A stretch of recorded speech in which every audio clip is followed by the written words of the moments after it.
አይደለም በስነ ስርዓት የገዛ ልጄን እኮ ነው ያሰጣሽኝ። ጀመርከው እንጂ አልጨረስከውም። ምን ትፎክራለህ? ቆይ አንቺ ወይ ብራዘር ወይ የሆነ ቦታ እንትን ብንል ደስ ይልሻል? ልጆችሽ ነን አይደል? አመጣልሃለሁ ልጅ። ምንድን ነው የምታመጭልኝ? የምታመጭልኝ ካሰጣሽኝ በኋላ ነው እንዴ? ኧረ በእናትህ አባ፣ እሱ ከሆነ ችግር ተረጋጋ።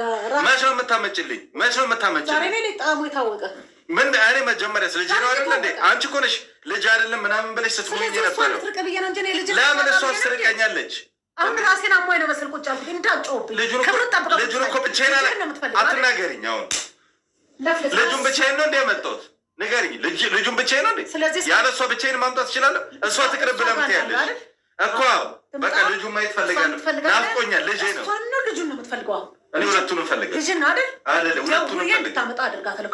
አስመጭልኝ። እኔ ልጄን ናፍቆኛል፣ ማየት ፈልጋለሁ። በቃ ንግግር አልፈልግም። አትቆጪኝ። ደግሞ ህፃን ልጅ አይደለሁም። ወለድኩ እንጂ እኮ ስማ አልወለድከኝም። የወለድከኝ አስመሰልኩ። ሁሌ በቃ የሆነ ነገር ስትበይ ምክንያት ማቅረብ፣ ሁሌ የሆነ ነገር ማድረግ በሽታ ይሆንከኛ። አሰላሙ አለይኩም ወራህመቱላሂ ወበረካቱ። ሰላም ጤና ይስጥልኝ። ውድና የተከበራችሁ ቻናሌ ቤተሰቦች እንዴት ናችሁ? ደህና ናችሁ? እንዴት ዋላችሁ? እንዴት ከረማችሁ? እንዴት ቆያችሁ? በርዶ ጤና አፍያ እንዴት ይዟችኋል? ብርዱ እንዴት ይዟችኋል? ረመዳን የደረሰ ነው። እንዴት ነው ለረመዳን ፋፋፋሽ ሽብርቅ ያላችሁ ነው ወይ እላችኋለሁ። በያላችሁበት ሰላማችሁን አላህ ያብዛልኝ። ቻናሌን ሰብስክራይብ፣ ሼር፣ ኮሜንት ያደረጋችሁ ከኔ ጋር አብራችሁ ቆዩ እላችኋለሁ። የማያጠግብ እንጀራ በምጣዱ ያሳውቃል የሚባል ተረት አለና አሁን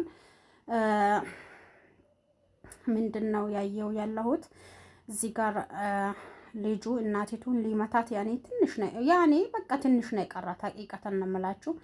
በዚህ ልክ ወልደንማ በልጆቻችን እንደዚህ አላህ ያዋርደን። ሀቂቀተን ልጆቻችን በሚጦሩን ሰዓት ልጆቻችን አፍላፍ ሲገጥሙን አፍላፍ ሲመላለሱ ሊደበድቡን ትንሽ እናትነታችን አይቶ የቀሩ ዘመን ላይ ነው ያለ ነው። አላህ ይዘንልን። አላህ መጨረሻ ረሱል ሰለላሁ ዐለይሂ ወሰለም ያላህ መልእክተኛ በመጨረሻ ዘመን ዝሙት ይስፋፋል፣ ሴት ልጅ ይበዛል፣ ብዙ መጥፎ ነገሮች ይበዛሉ ብሎ ነበር ማለት ነው። ያንን ሰዓት ላይ ነው የደረስን ያለ ነው። ሀቂቀተን በጣም የሚያስጠላና በጣም የሚዘገንን በጣም ከልክ በላይ የሚያስጠላ ላይ ነው የደረስን ያለ ነው። በጣም ያስጠላል።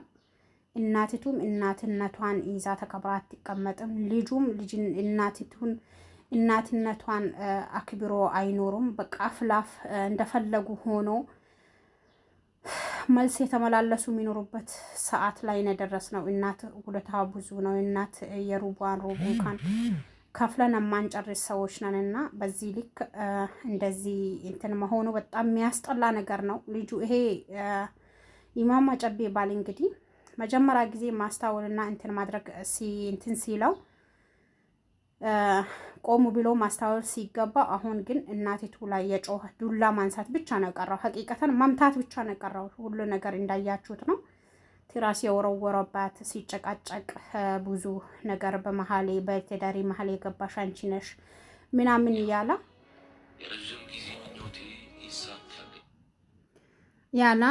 መልስ የሚሰጣት ያያችሁት ነው። በዚህ ልክ የሚያስጠላና በዚህ ልክ የሚዘገንን ጊዜ ላይ ነው የደረስነው። በጣም ያስጠላል ማለት ነው ሁሉም ነገር ማለት ነው። አላኩል ሀያል ምንድነው ሌላችሁ የፈለኩት በዚህ ልክ መጀመሪያ ትዳሬ ነው ቤቴ ነው ብሎ ማስታወል ወይ ማየት ነበረበት። አሁን ደግሞ እናቲቱን በዚህ ልክ አፉን መክፈት አለበት ብዬ አላምንም። እናቲቱም ልክ አድርጋለች ማለት ሳይሆን እናቲቱም ጥፋተኛ ናት። ጥፋተኛ አይደለችም ማለት አይደለም። በጣም ጥፋተኛ ናት። ልጇ ሆኖኛል ብሎ አቂማ ዳም ላይ ደርሶ ወደ ትዳር እስከገባ ድረስ ትዳሩን አክብሮ እንዲኖር መምከር ነበረባት እንጂ በዚህ ልክ እሷም ርቀት መንገድ መሄድ አልነበረባትም። ነገር ግን ዛሬ የዘራችሁት ነው የምታጭዱት። እሷም የዘራችሁ ነው ያጨደች ያለችው። ከዛ ልክ ደግሞ እሷ ርቀት መንገድ በተሄድ ኖሮ እሱም ይህንን አክል የሚመጣለትን ነገር ሁላ ሊያወራ አይችልም ነበር ማለት ነው። እና በጣም የሚያስጠላ ነው።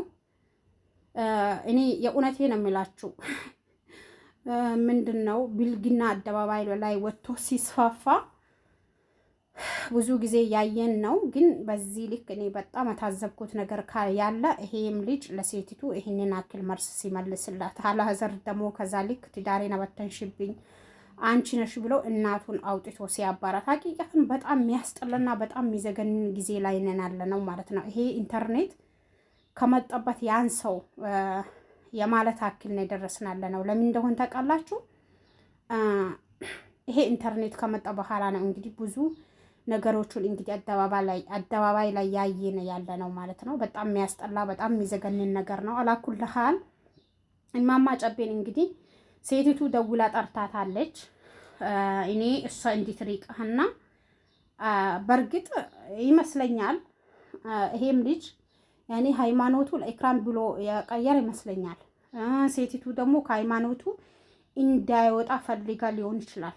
ያኔ ምክንያት የራሷ ምክንያት ይኖራታል። ኢክራምን ይዋት ልጅሽን ይዘሽ ነይ ስትባል ማለት ነው። ምን ይዛ መጣሽ? ሻንጣ ይዛ መጣሽ ማለት ነው። ዘና ፈታ ያለሽ እስቲ መልስ እንስማ። ማን የደወለችልሽ? አንተ ያለ ራሱ እየመሰለኝ አልነበረ። እንደደን ደግሞ እሷ ምንድን ነው አብረሽ ምናምን አባቱ ምናምን የምትይው አብረሽ ነው አይደል? አባቱ ማለት የእኔ ስህተት እንደሆነ ገባሽ? ተረዳሽ አይደል? አባቱ አብረሽ ነው ሲባል ነበር አይደል? በአንድ የሚነኮረው እባካችሁ ልጁን ምንድን ያላመጣሽው?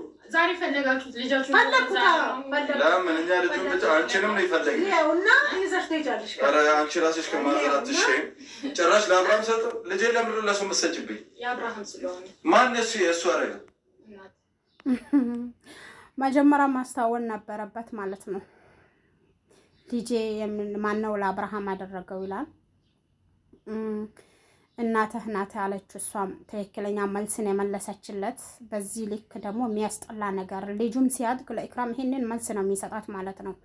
ያኔ የወለደችው ልጅ ለእናቲቱ ይሄንን መልስ ሲሰጣት ያየ ከዛ ልክ ደግሞ ከመነሻ እስከ መጨረሻው ድረስ ሊቃላ የተባለ በቪዲዮ የያዙ ሚዲያ ላይ የቸረቸሩበት ምናምን ነገር ያየ ህፃኑ ሲያድግ ያው እሱ የሚያመራው ወደ ዲን ወይ ወደ ቅርአት ሳይሆን ወደ ሚዲያ ነው የሚያመራው ማለት ነው። ምክንያቱም ከሚዲያ ተጠግቶ የሚያድግ ልጅ ወደ ሚዲያም ነው ያመራ የሚከርመው ማለት ነው። እና ሌላችሁ የምፈልገው ቢኖር ምንድነው ይሄ ልጅ ሲያድግ እሱም ወደ ሚዲያ ነው ማምራት የሚችለው ማለት ነው። እና ከዛ ልክ ሲጨማለቁ ፈለጉ ነገር ሲያወሩ ሚዲያ ላይ የቀረጹ ነው እንግዲህ የሸቀሉበት ነው እንግዲህ የለፈለፉ የነበረው ማለት ነው። አላኩል ሀል በዚህ ልክ እናትህን መትፈር፣ በዚህ ልክ እናቲቱ ሌላ የሚያስጠላ መልስ መስጣጣት ያስፈልጋል ብዬ አላስብም። አላህ ሂዳያ ይስጣችሁ። ለማንኛውም አላህ መጨረሻችን ያሳምርልን። ብዙዎቻችን ሃይሚሮ ካለን የእውነት ጭንቅላት ካለን ማስተዋል ምንችል ነገር ከሆነ በእነዚህ ነገሮች ብዙ ምንማር ነገሮች አሉ ማለት ነው። አንዳንዴ ሚዲያ ላይ የሚወጣ ነገር ምንማርበት ነገር አለ፣ የለም አይደለም፣ ግን እንድንማርበት ያስፈልጋል ማለት ነው። ዝም ብለን አይተን ወይ ላይክ አድርገን መውጣት ወይ ኮሜንት ጽፈን መውጣት ሳይሆን ለህይወታችን አንዳንድ ትምህርቶችን ማንሳት አለብን ብዬ አምናለሁ። በያላችሁበት አላህ ይጠብቃችሁ። አሰላሙ አለይኩም ወራህመቱላሂ ወበረካቱ።